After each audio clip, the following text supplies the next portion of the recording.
ইরানের সবচেয়ে সুরক্ষিত সামরিক ও পারমাণবিক স্থাপনায় একের পর এক নিখুঁত হামলা। রাডার অচল, এয়ার ডিফেন্স অন্ধ, সরকারি ডেটাবেস হ্যাকড।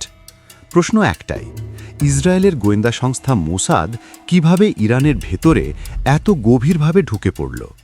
আর এই ঘটনাই কেন চীনকে ভেতরে ভেতরে ভীষণ আতঙ্কিত করে তুলেছে? ২০২৫ সালে ইসরায়েল ইরানের অভ্যন্তরে যে ধারাবাহিক গোপন অভিযান চালায় তা তেহরানের নিরাপত্তা ব্যবস্থাকে কার্যত উন্মুক্ত করে দেয়। স্পর্শকাতর সামরিক ঘাঁটিতে আঘাত, পারমাণবিক স্থাপনা লক্ষ্য করে অপারেশন, রাদার ও বিমান প্রতিরক্ষা ব্যবস্থার ভেতর থেকে নাশকতা, সরকারি নাগরিক নিবন্ধন ও passport software hack.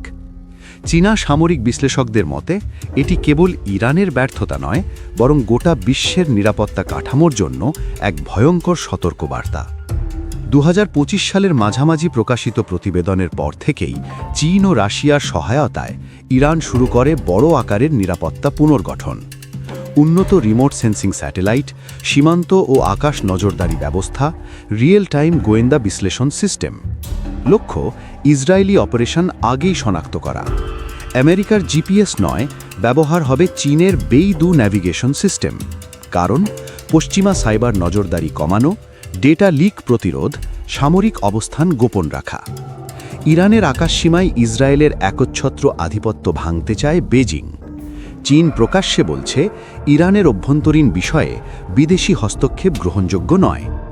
Belt and road ইনিশিয়েটিভের জন্য মধ্যপ্রাচ্যের জ্বালানি রুটের নিরাপত্তায়, চীনের দীর্ঘমেয়াদী অর্থনৈতিক বিনিয়োগের জন্য। মোসাদের ইরান অনুপ্রবেশ চীনের কাছে শুধু একটি ঘটনা নয়, এটি একটি ভবিষ্যৎ যুদ্ধের রিহার্সাল। তাই তেহরানকে রক্ষা করা মানে শুধু মিত্রকে রক্ষা করা নয়, বরং নিজের প্রযুক্তি, নিজের সামরিক নিরাপত্তা, নিজের বৈশ্বিক প্রভাব সবকিছু সুরক্ষিত করা। ইসরায়েল ইরান ছায়াযুদ্ধ এখন নতুন ধাপে ঢুকেছে, যেখানে অস্ত্রের চেয়ে ডেটা, স্যাটেলাইট ও অদৃশ্য এজেন্টই হবে সবচেয়ে বড় শক্তি।